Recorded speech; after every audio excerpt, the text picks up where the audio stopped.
so many places with the audio and the Oh, setup. it's so fun. It's so fun. We are live.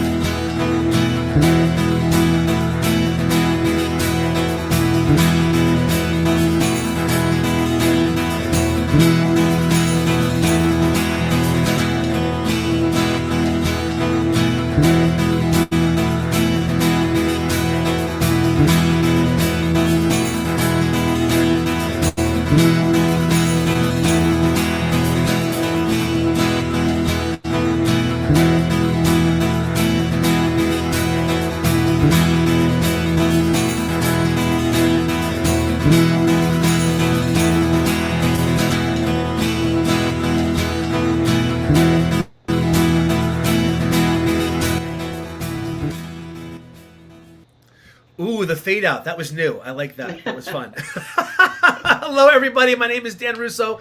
Thank you once again for watching Under the Covers with Dan Russo. My guest today is CiCi Eberle. CiCi, thank you so much for being here. My apologies for being so late. As I was mentioning before, we have a rescue dog, and I've talked about Teddy before on the show. And he, when he sees the gate open, he takes a run and wants to take a little walk. He's used to being a street dog, I think, and hasn't figured out the whole kind of hanging out in a house for real, I guess. I don't know exactly. He's amazing. He's great. He's 2 years old and wonderful and lovely, and a little bit of gets himself in a little bit of trouble, but that's all right. So my guest is CiCi. Thank you, everybody who is watching now, as we are available on Facebook and YouTube. Please like and subscribe. Check out, not right this second, but please check out CiCi's music at some point. The link is in the description on both Facebook and YouTube. CiCi, how are you today? I'm good. How are you? What's been going on with you in this pandemic-ish?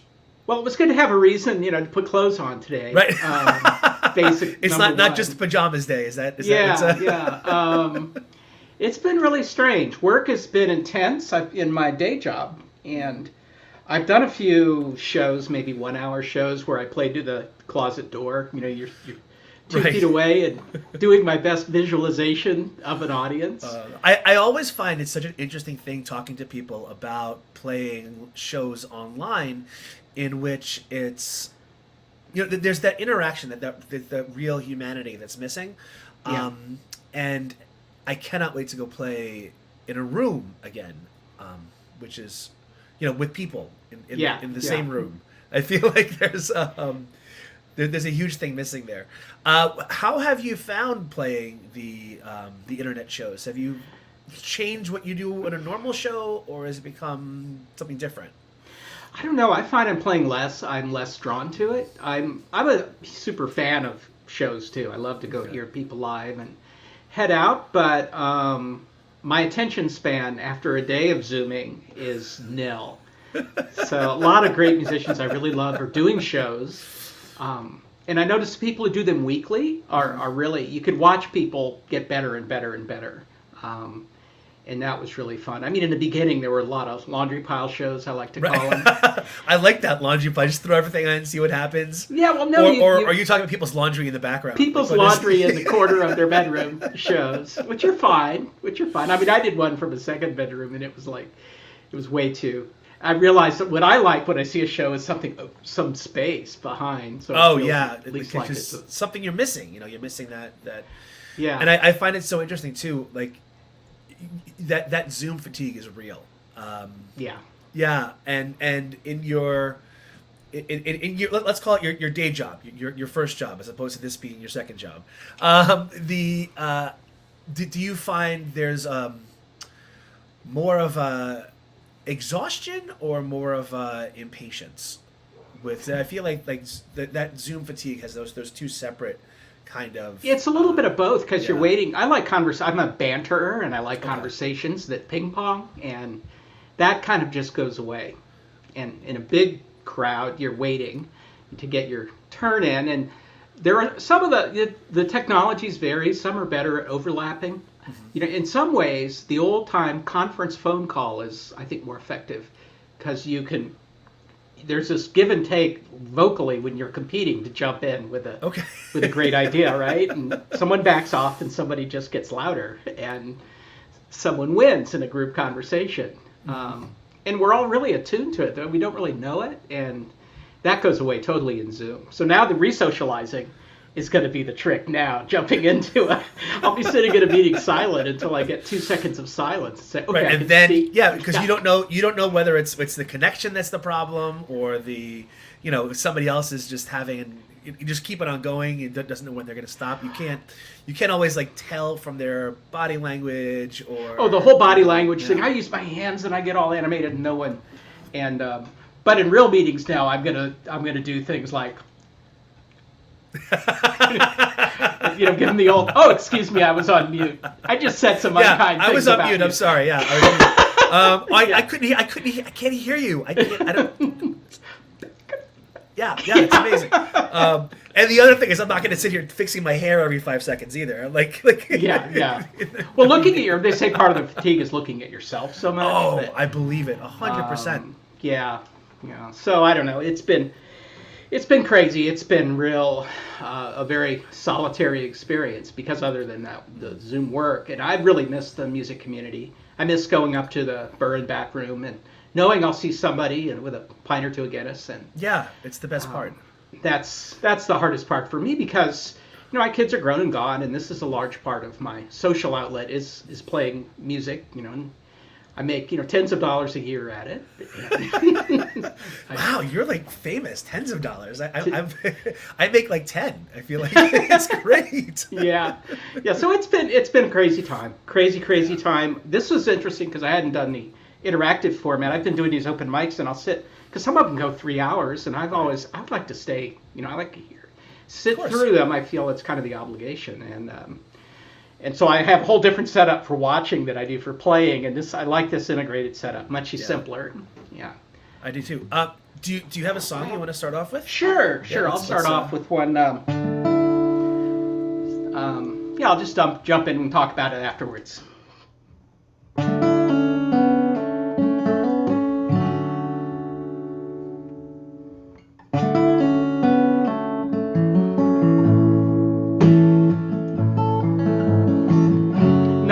I've seen the young girls cry, thinking love has passed them by. There's trouble with the heavy load. If love's not here, it's down the road. And I have seen the young men run like their father's son. They take the love and leave the shame. But one day love will call their name. Can you love without needing? Hold it up as a silent prayer. Can you open your heart without pleading? Take that open heart with you everywhere. Can you hold the space within your breast for someone that you've never met? Well, then love's not through with you yet.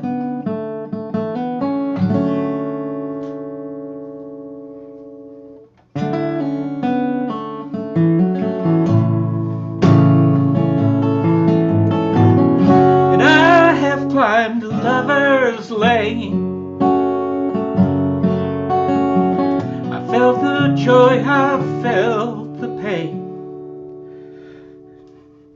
of looking for another soul, thinking love will make me whole.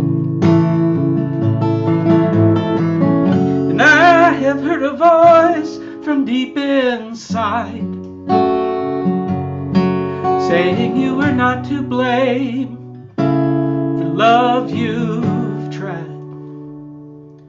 Well, you may think that love takes two, but love's a gift from you.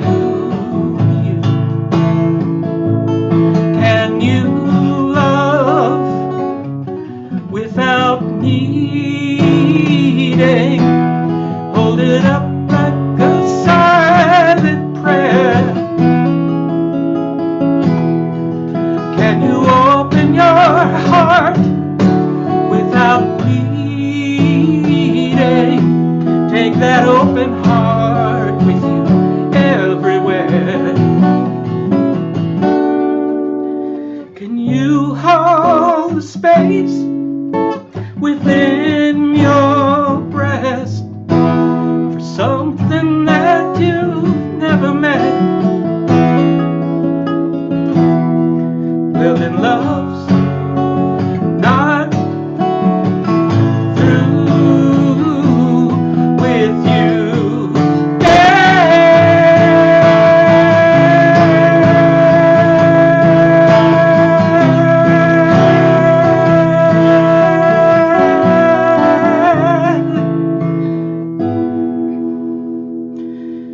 Can you hold the space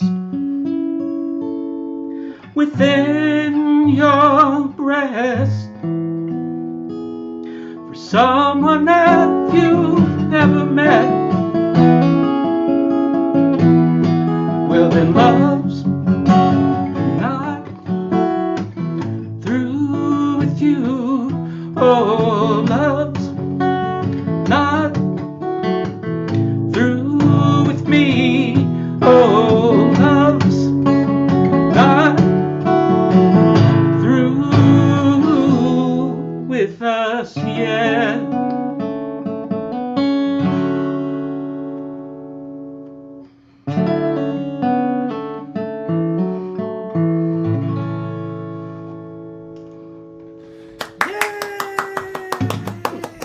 Oh my word, you're such a good guitar player. I love watching you play. It's so great. I feel like you're somebody who every time I see you play I learn something from. I'm like, oh, that's how you do that. And you make it look so simple. Thank you. That was beautiful. And you were gonna say something about the song. Yeah, that's a Daryl Scott song. And he's a Nashville writer. He's awesome.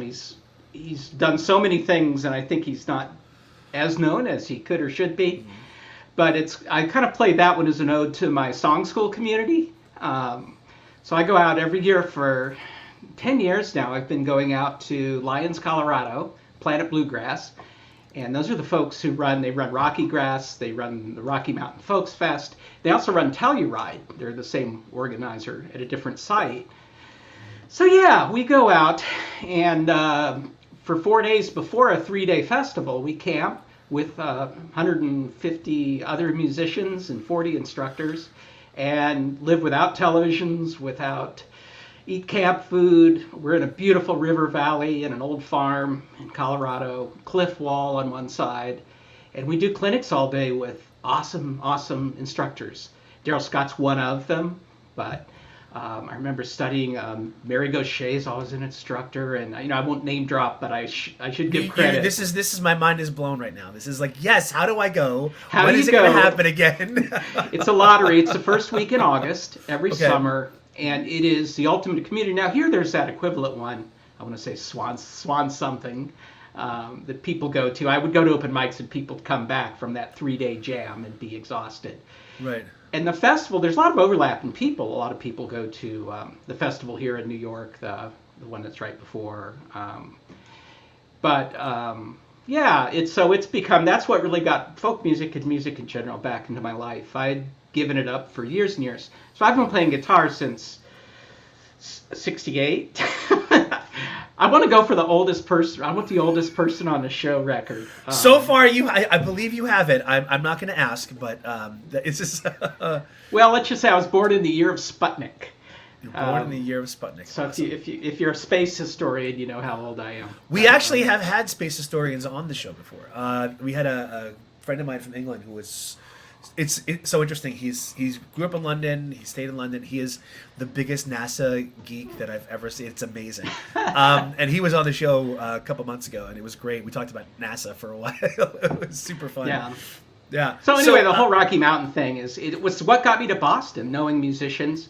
You know, Timmy Reardon and his great fearless songwriter. Vance Gilbert's always an instructor, and he's hilarious, and learned so much from him. And covers are a big part of it too. We've talked consciously about where covers fit in kind of finding your own voice and developing. This is amazing. So where can if I had to ask you that question, what would your first answer be, or maybe your most recent answer? I feel like that's an answer that probably develops or changes over time. To which question? To where do the covers fit in? The performance. Well, you can't learn without covers. I mean, everyone starts mimicking. Yeah, I remember the first song I was thinking about this because I've heard you ask this question is where's the first time you remember playing a song, and it was in the basement of a friend's house. The album was shut down, and the song I remember was 409, and I won't cover that because it's got good insipid words, but she's real fine, my 409, and on a little one of those little flip top red and white players, dropping the needle, and I know I was only in the first grade. And then the other early memory is I Want to Hold Your Hand. I remember driving around in the car with my dad playing that. I actually have a 45 of that. Mm-hmm. When you drop the needle on the real old-time 45, you know, all these remixes drive me crazy. Right. Because I want to hear how bad it was back on the AM radio speaker. Yeah. Yeah. But I think covers fit at lots of places. I mean, first, that's how you learn to play. Mm-hmm. I was just rereading Jim Trick's Rock and Roll with It. He talks a lot about covers and sampling and then originals, finding your own voice. And I watched a video that, all my name dropping here, but no, please, I love to learn from the masters. This is one of the amazing things that I found is how connected people are and how connected people are to each other and how much that, you know, for you, you're like, I'm name dropping. For me, I'm like, that's amazing. Keep telling me. I want to hear more of it. Keep going. And I guess I saw something Jonathan Bird does. These really little videos that are awesome about writing. And he said it's his contention is rip off a song and then make it yours. You know, change the verse, change the chorus, change the tempo. But if you're really stuck musically, but you have the lyric idea, just put it to anything. It's the kind of the backwards of the scrambled egg, you know, the scrambled egg story about yesterday. Exactly. You can invert that, and if you have the words but no music, you can go the other direction. You can be what's that? The Sublime song that sounds just like the Beatles song. I don't know if you. That one's not ringing it. True, but yeah. Do you have another song for us? Speaking of covers, I do. I have a few. I actually did a bunch of them, but I didn't see which one. I'll do one. I wanted to do this one as a. This is a little bit of a political song. But it means a lot to me. It means a lot for all the struggles that are going on in the whole LGBT world. All those horrible laws that are being proposed to deny treatment to trans kids. Got to do some grandstanding here. Oh, please, that's please feel free. But this is a song I first heard it at an early song school. It's by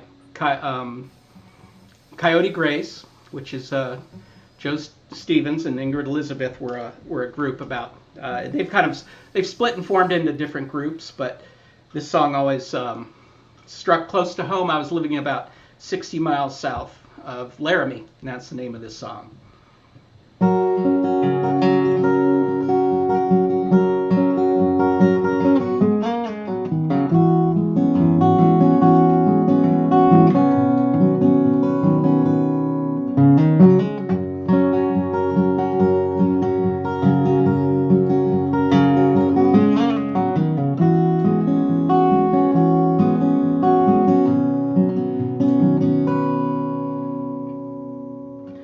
10 years ago it was, blood flowed over the old sea.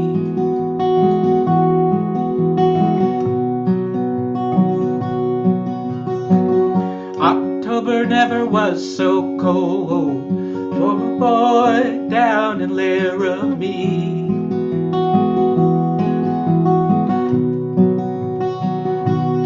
Oh, thunderstorms of outrage, raining tears across the land. Seems that the white boy died to finally make a stand. Whoa, whoa, whoa, whoa, whoa, whoa, whoa.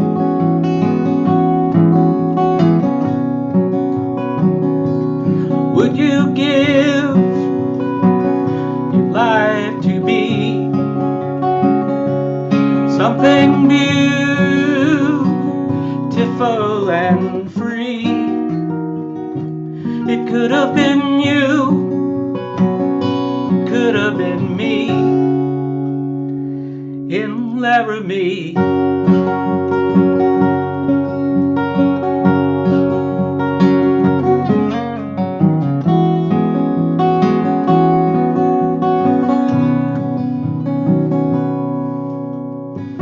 The apple of his mama's eye, young boys smile and dance away.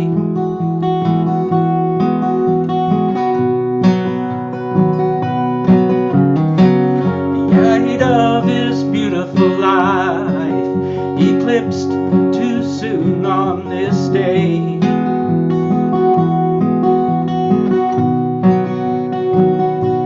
Oh, they tied him to a split rail fence and left him there to die, lonely as a scarecrow set against the morning sky.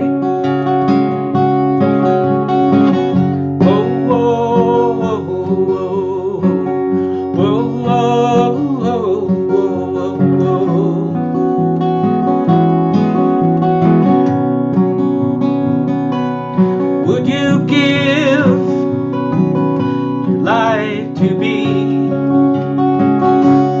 something beautiful and free? It could have been you, it could have been me in Laramie.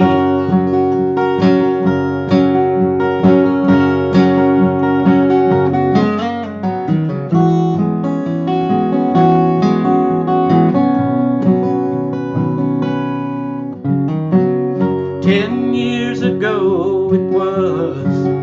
No one will ever forget his name.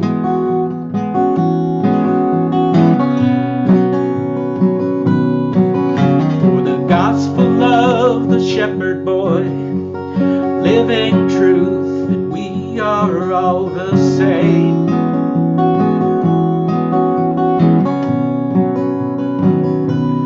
Oh, he sure was not the first one, and he hasn't been the last. Ask yourself how much has changed since those 10 years have passed.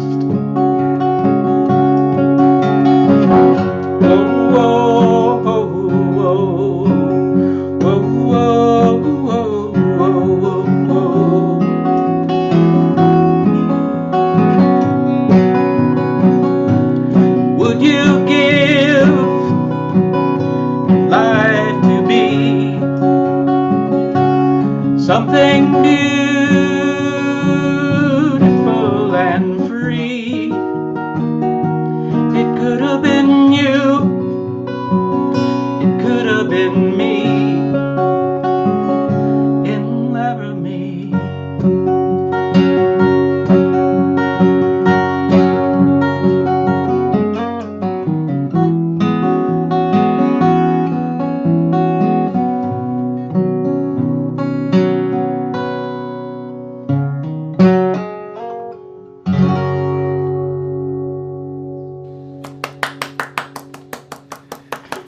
That was beautiful. That was amazing.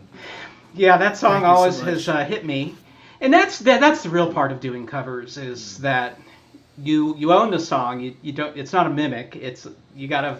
It's if you feel the song, it's way easier to sing. Sure. Talking. I mean, for people who don't know, talking about Matthew Shepard, the boy who was killed outside Laramie, Wyoming.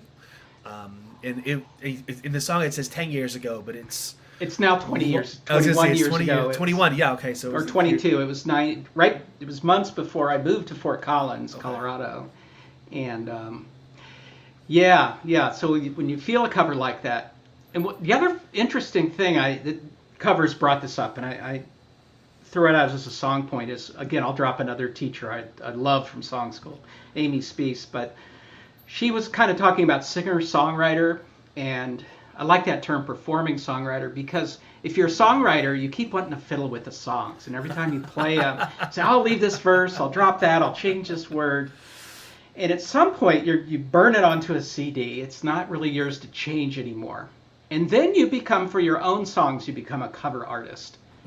And you can Of even your own stuff. You can reinterpret your own songs. I often get that feeling as there's certain songs that when I play them, I basically hit play. It's there someplace and it comes out, and it's almost like it's not even my song. I definitely understand that feeling. Yeah, so it's so you're not trapped. You can change it. Like, I've even taken some of my old songs. I've one about a goldfish, and I've tried it with a bossa nova beat, just to see, because I feel like it's okay. It's kind of fun over time. Eventually, you get this little bit of a thing you call a catalog, and then you're kind of doing covers of yourself. I love that. Fascinating. I love that. And speaking of the LGBTQ shout out, the bill in North Carolina was voted down, which made me very happy. Yeah. And it kind of blows my mind. It's like, why would you not help kids? Like, seriously, it doesn't. It's one of those things that I'm always super confused about. But. Well, I had a song I was playing at open mics, and it was really my coming out at a lot of open mics.